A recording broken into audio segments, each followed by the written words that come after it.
So looking at the vision for vocational education and training, we will start by the vision that is given by our Honorable Prime Minister, that India should become the skill capital of the world. Now, with keeping that in view, there are certain areas of focus that all our government policies are looking at. One is to bring about qualitative improvement in the VET ecosystem, because what the industry perceives as quality is very important. That is what makes our children employable.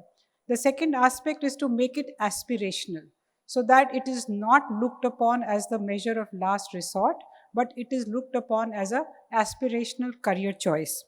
Then also preparing our manpower to address the requirements, today's requirements and future requirements, not only in India but also abroad. Skilling and reskilling our manpower in view of the rapid technological changes that are happening, or even for preparing our workforce for Atmanirbhar Bharat. And another very important point that we are looking at is how to make VET integrated with the school, with the education ecosystem, whether it is the school level, it is higher education level, or the universities. So I'll just highlight some of the major initiatives that have been taken in the recent past. The first is about enhancing quality. So for enhancing quality, the latest thing that happened was that the NCVET, the National Council for Vocational Education and Training, the organization that I represent, was set up. Now this was notified in 2018, but it was operationalized on 1st August 2020. Now what is the mandate of NCVET? NCVET was set up basically to infuse quality in the vocational and education and training ecosystem. So what are we looking at? The two main pillars of any vocational program, one is training standards and second is the assessment standards, which determines what a training program is going to be like. So that is where we are concentrating upon. Now for that, we are looking at, one, we are recognizing awarding bodies. By awarding bodies, I mean organizations which take responsibility for the training. They are the certifying body, they give the certificate for training. So these are the awarding bodies. And so far, over 50 awarding bodies have been recognized by NCVET against certain quality parameters.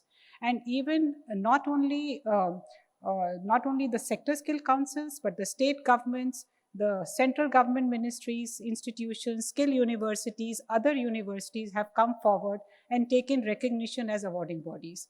Then in assessment bodies, around 46 assessment bodies have also been recognized by us. Now these assessment bodies will be now assessing any program that is government funded program, can be assessed only by these assessment agencies, whose list is available on our website. And even bodies like, say, TCS, or recently Pearson has also entered into the fray, and they are seeking recognition as assessment agencies for all the government programs that are happening in the country. Then another area is uniformity in learning outcomes. So we are looking at, that we have the National Skills Qualification Framework. So NCVET does the approval of qualifications and courses for training. So we are looking at standardization in terms of entry requirements, in terms of the learning hours, in terms of nomenclature, and even level descriptors are now being revised. And uniform certificates, so just wanted to inform you that earlier, like we know, there are almost 21 plus ministries who are into skilling in the country. So everybody was issuing their own certificates. So now we have standardized the certificate, which will have pan-India recognition, and hopefully in the future will also have global recognition.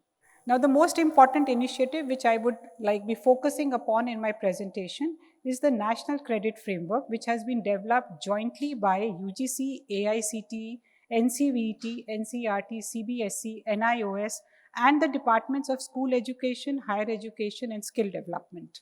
So I'm sure you are all aware that National Education Policy 2020 has brought about a transformational change. So what does it focus upon? It focuses upon, one, seamless integration of vocational education and training with the education at all levels: school, higher education, university, removing any kind of distinction between the two.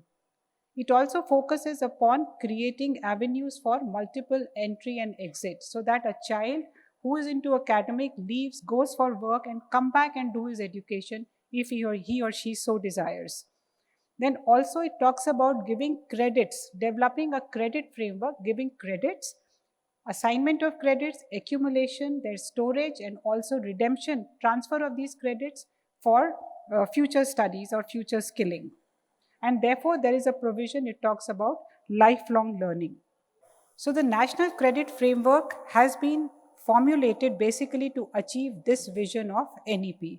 So it integrates academic education with vocational education, and it seeks to creditize all forms of learning. So it actually seeks to fulfill whatever has been enshrined in the national education policy, whether it be creditizing, storage and assignment of credits, whether it is introducing multidisciplinary and holistic education so that a child is able to plan his or her learning trajectory, how he wants to move, wants to shift from one institution to another, move from one course to another, all that will be possible by this National Credit Framework.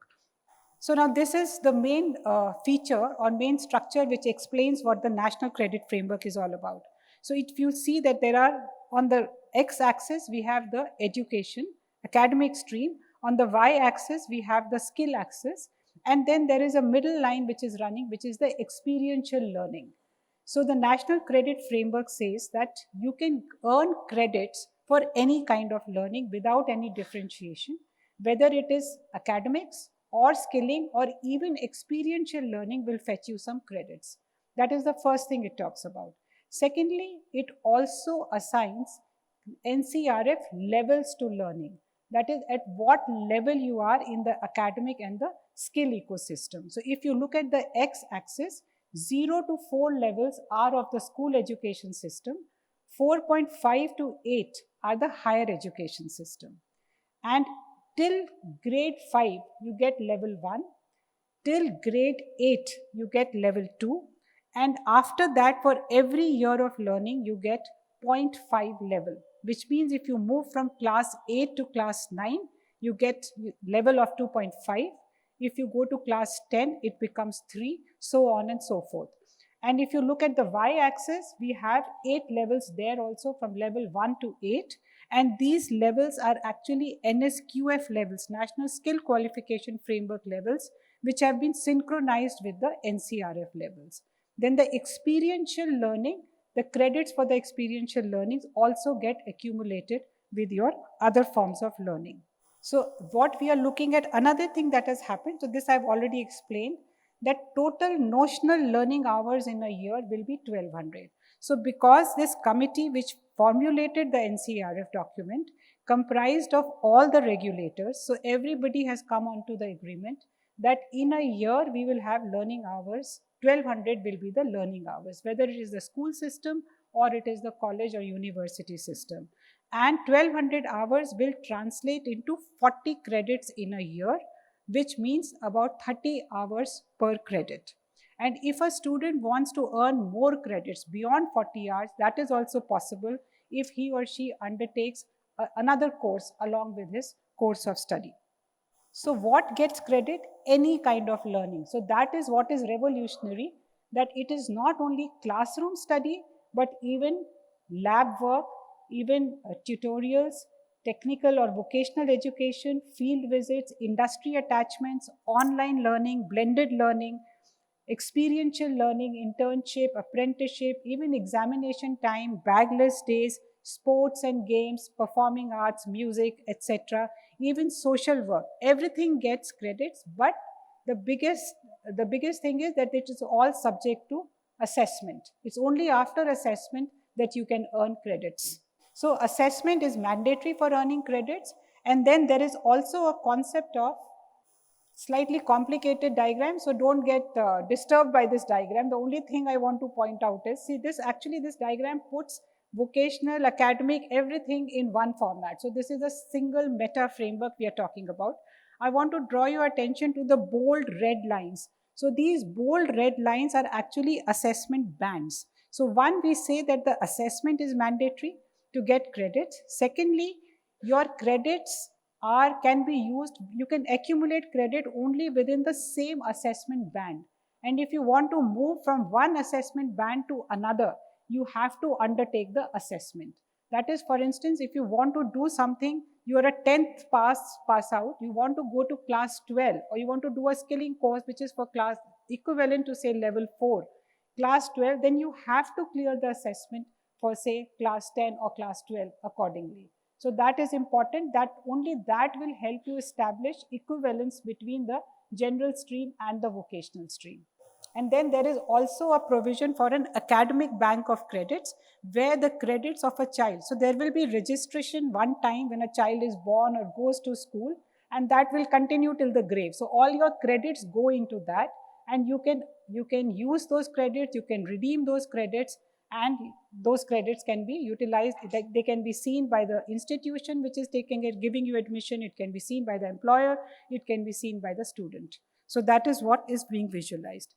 Then another thing we are talking about is now when these credits have been accumulated, how do you transfer these credits?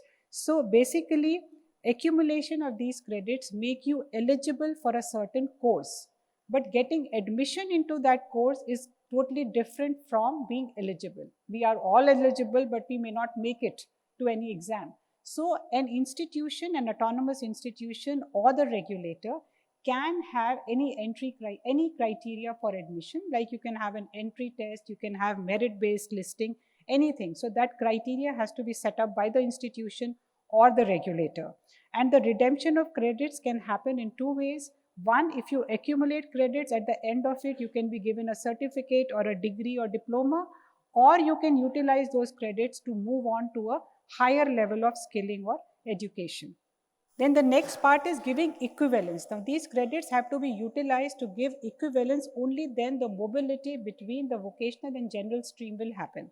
I will only give one example here, and that is in the ITI ecosystem. So we have students who pass out of class 10th and they do a 2-year ITI program. And when they come out of the ITI program, they get a ITI certificate, which is a skill certificate, but they don't get a 12th class certificate. So this now what has been done, I mean this system has been functioning for the last 4-5 years, but that is also part of the credit system. So what has been done, there has been a tie-up with the National Open School. So they recognize the credits, they recognize the credits for the learning that has happened in the ITI. And so giving credits for that, you have to, the child has to undergo only one language course of 240 hours, so that when he exits ITI, he gets a ITI certificate plus a 12th class certificate. So that is what the equivalence would mean.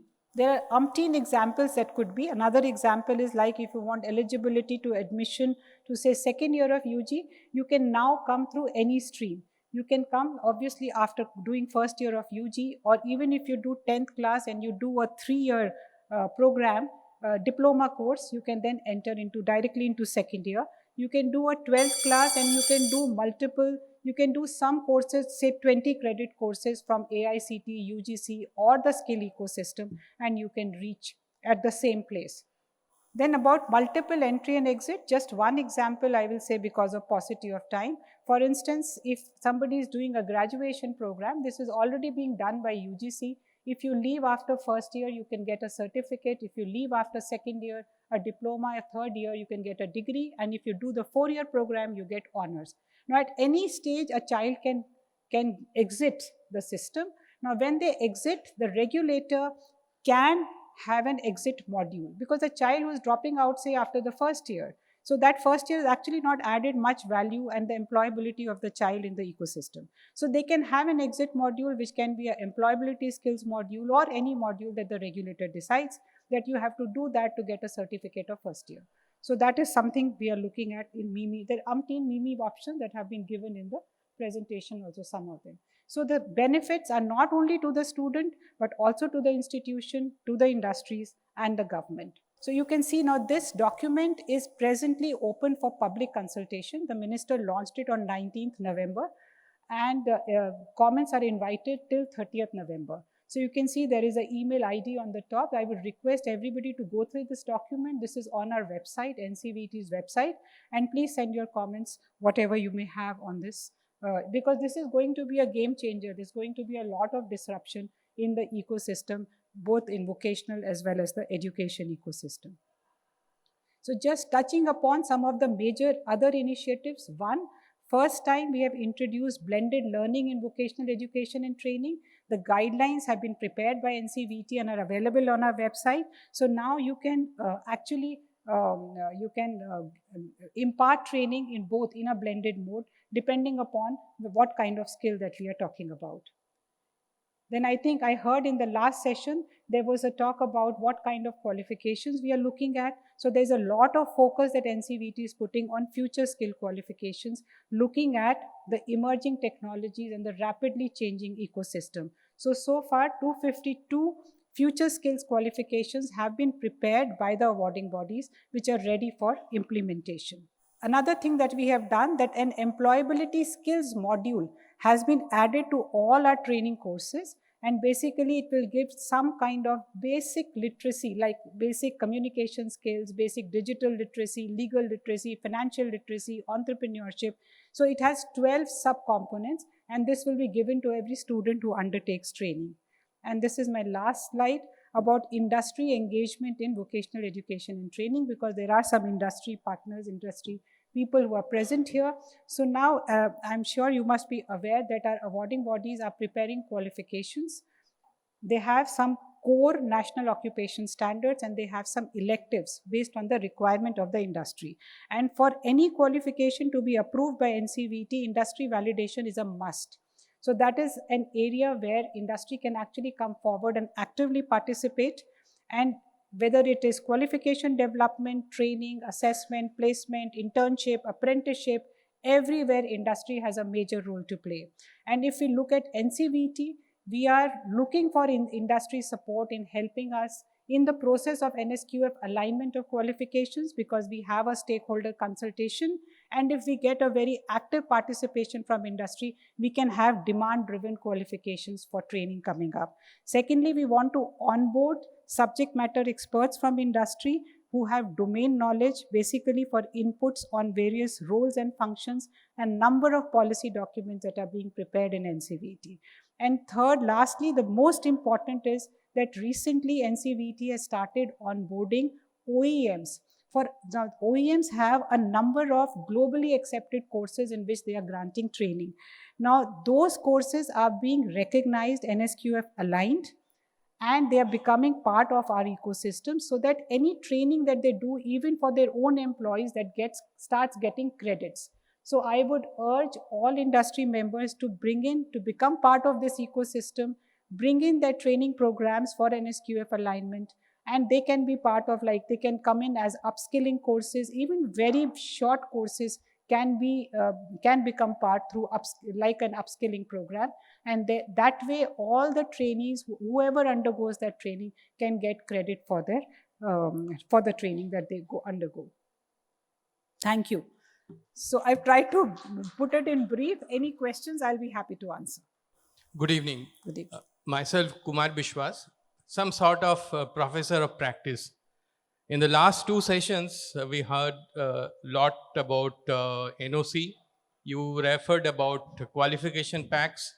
Goenka sir has spoken about our possibility requirement in places like Russia and other places. I just want to know whether this qualification packs required by those countries and VET, what is being required by India, is there any skill gap analysis has been done by India, different sectors like plumbing, nursing and other sectors? If done, what sort of action it has been taken? If not, what is the roadmap ahead? Sir, your factory is also included in this. So there cannot be any one mapping.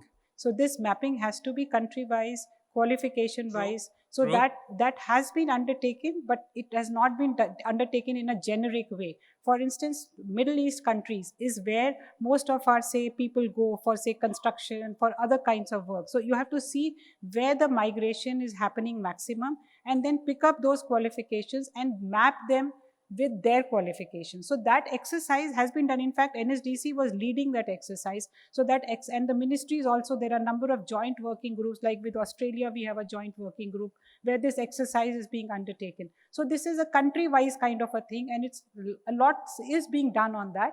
but I can't say that, overall all sectors have been covered. I appreciate, yes, it has to be sector wise, country wise, it has to be like that. But probably, my opinion is, as you said, that this is being done, you have given email IDs and all. This thing, if we target the international market, we'll have to do simultaneously. That's my Yeah, opinion. Thank you. definitely. Thank you. Thank you so much.